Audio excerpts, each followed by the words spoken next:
everybody. I'm Bob Ross. Thanks for joining me. Today, we're not going to be showing the typical programming of the joy of painting. Instead, we're going to talk about all the little happy accidents that I had in the 70s and well into the 80s. You see, there was a serial killer that was on the loose. His name was, well, we'll talk about that in a minute, but more importantly, he was known as the Interstate Killer. You see, I am the Interstate Killer. Now, you may think I'm lying, but let me show you my evidence. It's quite compelling. You see, back in the 70s, the late 70s, around 1977, I was working at Alfson Air Force Base. Now, this wasn't your typical Air Force base. It was well known to be heavily involved with the Cold War. And if you don't know what the Cold War is, well, go investigate and you'll see that lots of experimentation was happening. MK Ultra type experimentation. Now, understand, I didn't want to snap, but when I did, it started with a beaver trapper named Gary Frank Southerden. Now, this man in 1977 went missing on a beaver trip, and I painted a little painting from what little memories I had left. You see, I kind of black out when I go into my murderous rage.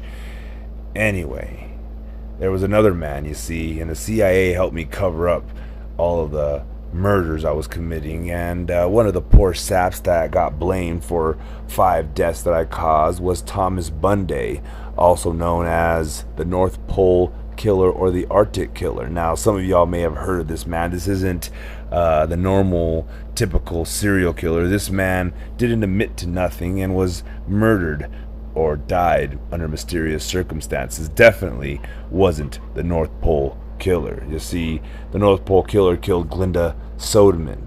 Then he struck again on Doris Oring in 1980. Now, these dates are very, very important. Marlene Peters, 1980, and then finally in 1981, my last 2 victims, Wendy Wilson and Lori King. But that wasn't it. Let me tell you about my murderous spree in Indiana. There was another serial killer known as the Interstate Killer, and he was I.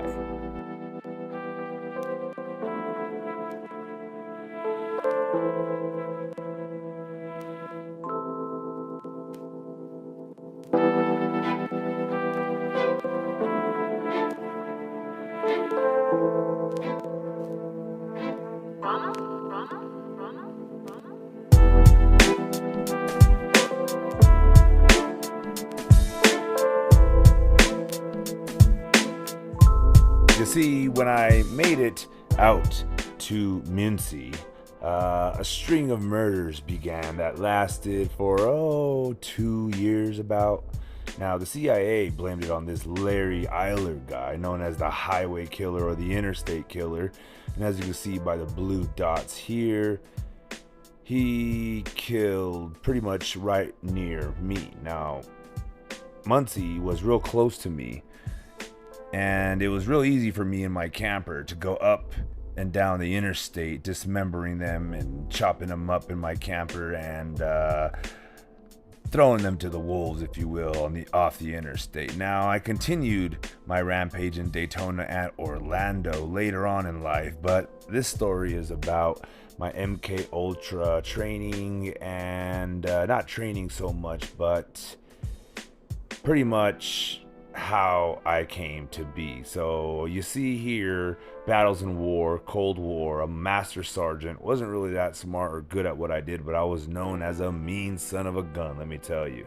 But in 1981 I left, and in 1982 I moved to Indiana. And as you can see here, 1982 through 84, magically all these deaths started happening that were attributed to Larry William Eiler, even though he was never actually convicted of any of these murders. You see, I was the one who did them all, and there was really no way to convict him. But on his deathbed, the lawyer convinced him to take the blame of 22 of my victims. Now, he was responsible for 2 victims, one guy named Bridges or something like that.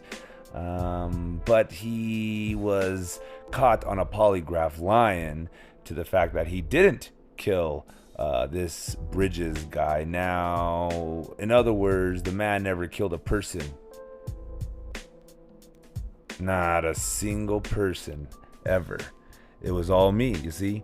And I had to let the devil out on them, and I forget, I black out, but I do know, after I wake up from my murderous rage in my camper van, that I'm covered in blood. And I just can't help but to use that blood to paint, to use it as a medium, if you will.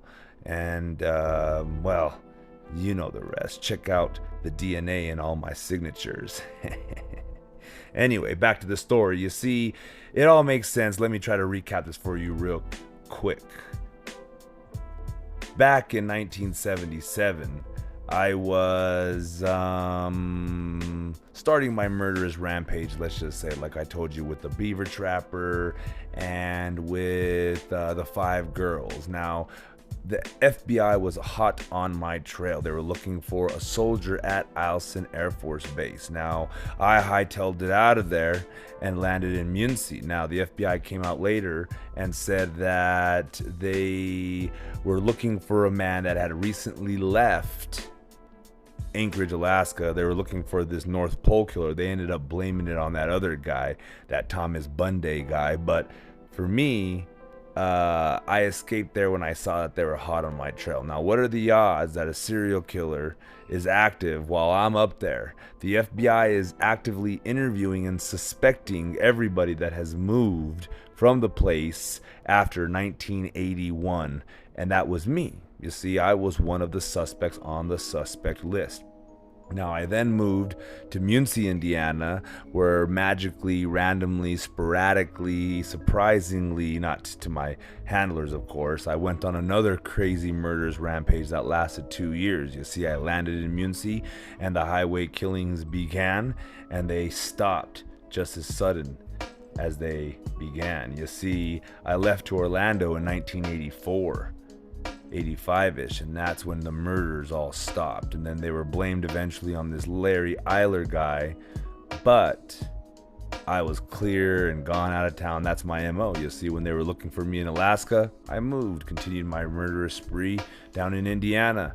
They started catching on to me in Indiana, and I moved to Orlando, and I'm going to explain to you here in this future episodes of the joy of killing, I guess. I'm going to explain to you how I did it and what I did over in Orlando. You're going to be amazed. This one, these deaths involve a killing tree, a death tree, if you will. Now, make sure you follow and subscribe and share and do all that stuff with this video. Get the word out. Let the people know that Bob Ross, I am one of the most prolific serial killers ever to exist.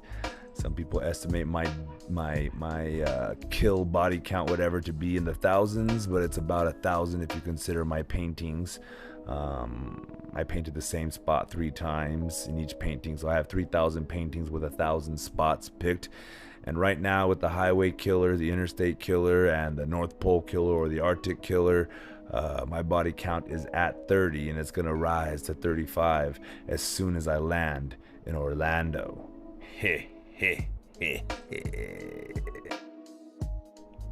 Thanks for joining me, guys. My name is Julio. I am the Theorizing Theorist, and of course this was just a theory, all speculation, although it's all based on true stuff that's been happening, and that happened at least. And it's just coincidentally that Bob Ross found himself in the midst of all these serial killings, if you will. So I don't know if there's any merit to it. Again, I just played on the theory and started digging and investigating, and lo and behold, I found all this crazy information, like Bob Ross was actually investigated and a suspect as a serial killer out in Anchorage, and I believe that's where a lot of these theories come from. So with that said, I'm gonna bow out Make sure you're hitting the follow button, subscribing, whatever it takes, commenting down below your thoughts, your theories, your concerns, donating by checking the PayPal link down in the bio. And with all that said, I'm finally going to bow out with my typical, and as always, to God be the glory.